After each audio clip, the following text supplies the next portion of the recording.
welcome to the Gridiron Grapevine. Today we're sitting down with wide receivers coach Ronnie McNeel. Coach McNeel is entering his 24th year as a coach, and we just want to say thank you for sitting down with us. Welcome. So let's just get down to it. Can you tell us what is a wide receiver?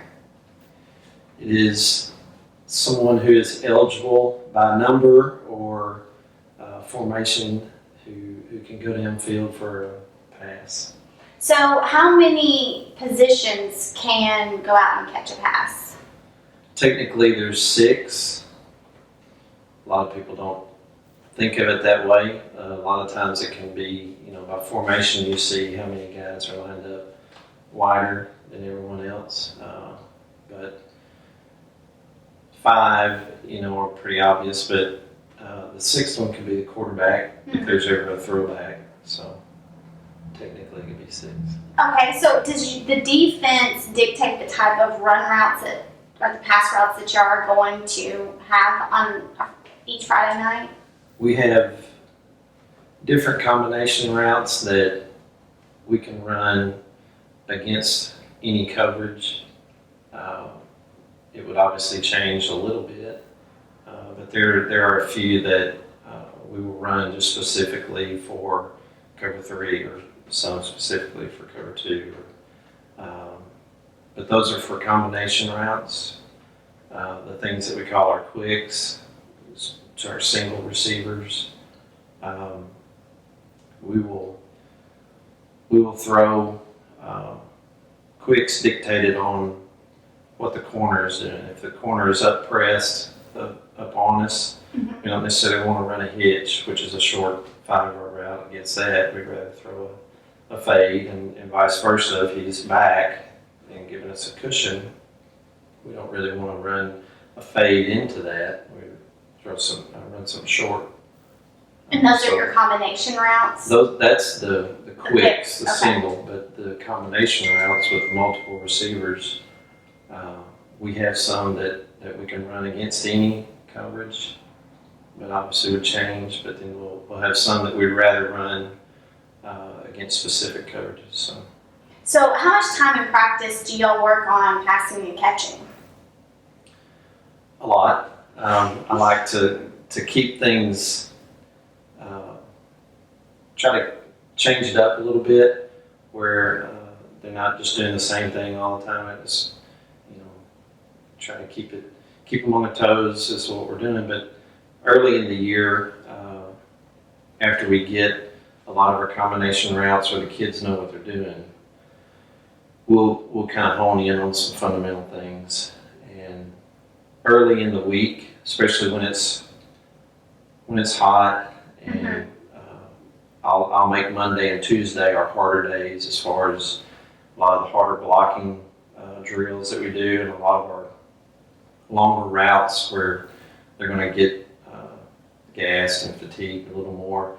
And then Wednesday, Thursday, we just kind of take it back a little bit, where come game day on Friday, they have the legs under them and they're not fatigued. So.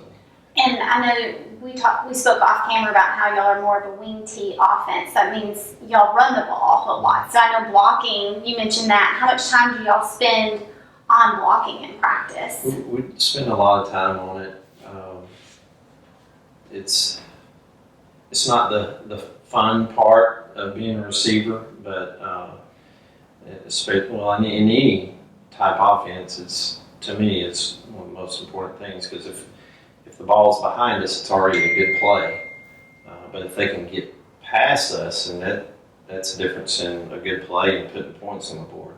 And it really teaches them how to be unselfish. Right. And that's a wonderful thing for them to learn at this stage, and that it'll help them when they get older as well. So for the moms out there, how can their sons, what can they do to improve their skills in passing or catching? Is there something that they can do with drills or anything that they can work on at home to help with their catching abilities? I think just going out and playing catch with them. And, in this day and age, I think everybody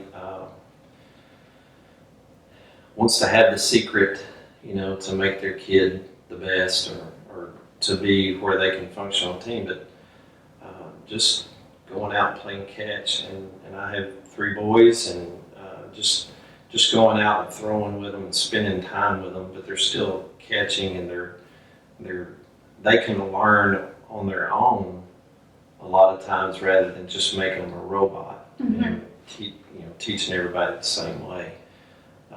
But just that in itself, just going out and playing catch and just being with them, they get better doing that more than people realize. But as far as fundamental stuff, I think, focusing in on the point of the football is a good way to start. Is that the triangle that they want to make? Focusing on the tip of the football. Okay.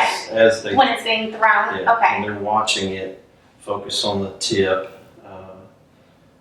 And then you took... Sorry. I apologize. Sorry. What I call the flash is when they put their hands up for the ball. So when they flash, I always tell my guys want to see the triangle with their thumbs and index finger. And in any location, wherever it is in the front, there's different things, like over the shoulder obviously wouldn't be the triangle, but those are some of the things that like with our lower levels that we really try to spend a lot of time with, things to focus on. So what's something that you enjoy the most about your position or about your job within the game of football? As far as my position, I really enjoy the kids who buy into being good at blocking in space, because it's harder than a lot of people think. And typically the receiver, especially at the lower level, the ones who aren't as big, so you can play receiver. But it's a lot more to it than a lot of people think. And being able to hold a block in space for the amount of time it takes for the ball to get to them and just occupying that guy for that long is really hard to do.